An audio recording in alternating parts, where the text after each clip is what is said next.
Good morning, everyone. It's Mike Yurigan from Golf Brevard, and obviously you all know that we manage the Habitat and Spessard Holland golf courses, and this is kind of a continuing series of our podcast to inform you of what's going on at the two properties. We've got a lot going on over the next several months, so I thought I'd give you a little update, and if you would, anyone that you know that might not be able to see this or have the opportunity, just if you would let them know what Caleb will post everything on our websites and Facebook pages on dates and things that are going on.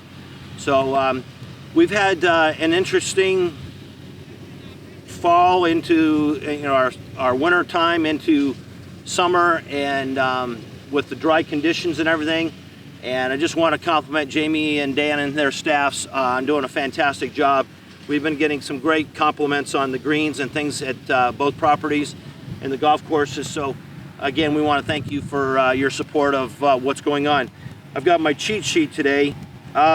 We've got some renovations that we're going to do on some of the bunkers over at the beach at Spessard. Just some sodding in some areas. We're going to be getting a tiller to go on the sides of the cart paths and clean up some of those areas and some of the holes, like number 5, the bunker on number 5. Also the bunker on 6 green. We're going to be doing some contouring there just to try to simplify some of the walk areas in there. So, I don't want to get too winded here with all this. Our biggest thing is that May 17th and 18th, we're going to aerify here at Habitat. We'll be closed those 2 days so that we can give the staff plenty of time to get things finished. You'll see myself and some of our staff out. We're going to be aerifying fairways and tee boxes over the next couple of days, actually next couple of weeks actually, just to try to raise that quality of turf. I think a lot of you have seen what Jamie and Dan have been able to do about getting the Bermuda to encroach out into the rough areas, and we've got a lot more Bermuda in spots that we normally haven't had over the years. So that's a testament to them and us putting the money and efforts into those areas. On May 20th, we had to schedule an outside group to come in and verticut the tees and fairways at both properties. So on May 20th, Habitat will be kind of in limbo a little bit, whether we have the front 9 open or back 9. What basically happened is, and I'll explain that when we go over to the first tee a little bit on the verticutting process. Next June 1st and 2nd, Spessard will be doing the aerification over there. We've got some different, as you know, different climates. Just by going 15 miles or going across the river, the salt and the intrusion that we have over at the beach. So we're going to be doing things a little different on the aerification over there, but not much. And then that's pretty much it. Caleb's taken some video this morning of some of the issues that we have with the cups, and I had a really good conversation with one of our gold members through text message yesterday. He was asking me some of the questions about the cups and how they break down or whatever. So just real quick, just so that some of that you might not know, Bermuda grass grows horizontally. It doesn't grow up as much. So every time we take the cup out, or you put your hand in the cup and you pull your ball out, or if you leave the pin in, you're hitting the side. And you can see this side when you see it on when he tightens that up and shows you an up-close version. That grass is going to grow and start growing to the setting sun. Now, the setting sun is to our north, so this area right here through the winter time will start to move over towards the west, and it'll start going a little bit towards the grain. We'll start moving that way. So right when we cut the cup, those pieces or tips of the leaf blade start to die right away. Our biggest problem, I guess, is that we change the cups of the putting green once a week. The golf course, we're changing every other day. Now, if we changed it every day, obviously, that would be someone out 2 or 3 hours in the morning getting some of those things done. That takes away. So what you all can do to help us is that when you do take the cup out, if the pin gets stuck, you pull that pin out and the cup comes with it. Here's our problem. Now we've created a crown. unless you're standing there and you stand across it like that and push it down, which we don't want you to do because that'll make it worse. That's where we get some of those issues with the grass getting crowned up, the way the grass grows, the dry conditions, all the different things that we have going on make a big difference. So just be very, very careful, if you would, now that we're pulling the pins out, you're putting your hand in the cup. Please try to avoid taking your putter and pulling the ball out of the cup. We know some of our guys and some of the gals have some of those little rubber pieces on the ends of their putter where they can pull the ball out. So anything you can do to help, because obviously nobody wants to go out and play on a freshly cut green and have their ball come up to the hole and stop right on the edge. Obviously you need to hit it a little harder, but those are kind of some of the things that we really want to make sure that you understand and how things work. Dry conditions, the aerification will help. We haven't aerified since last September, so obviously this is our transition period where we're trying to get the golf course in the great shape in the summer to grow the grass, get things going moving forward.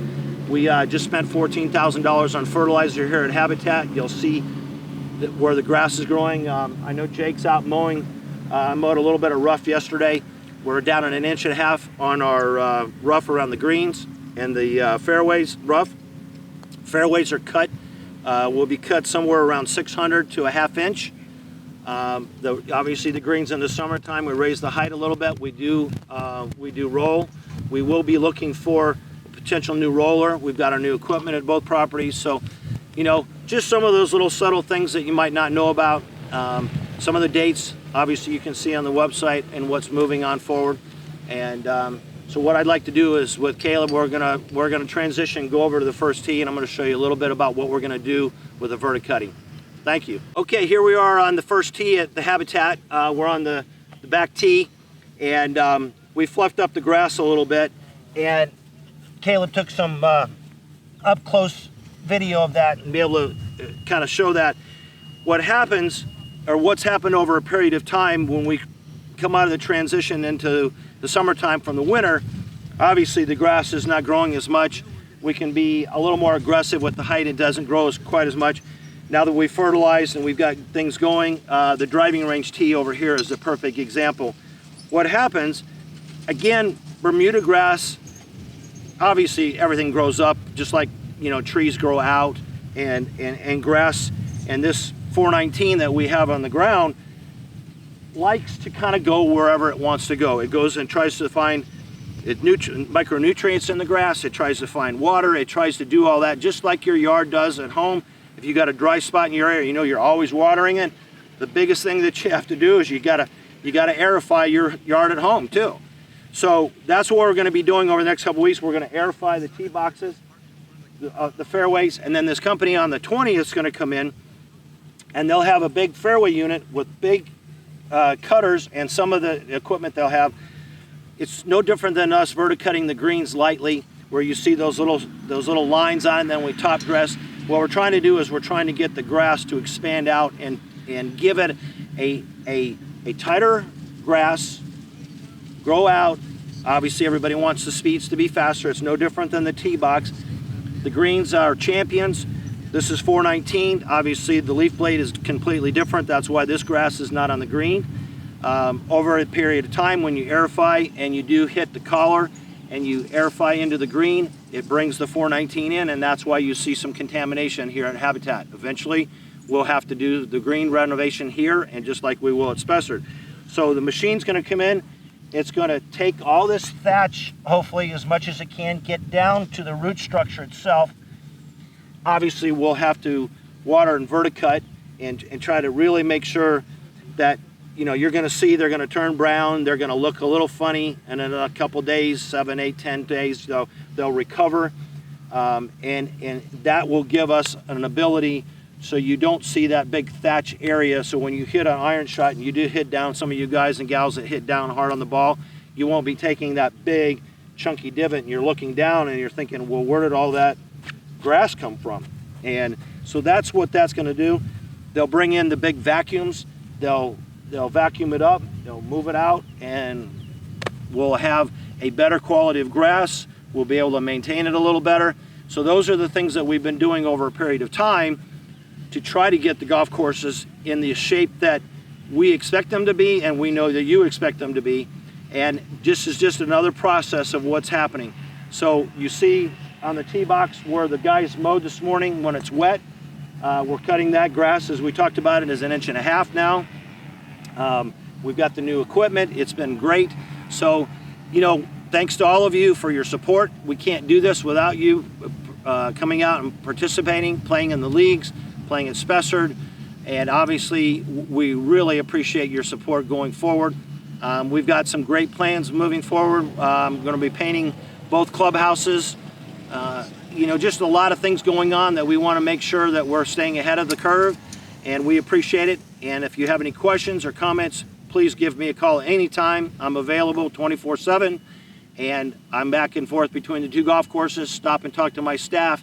And again, thank my staff, thank the maintenance crew, Jamie and Dan, Gary, Jeff over at the beach now, Caleb again for doing all our social media information, and just all of you for participating. Thank you, and have a great day. And we didn't do this on Cinco de Mayo, so there's no margaritas today. So thank you, and adios, and have a great day.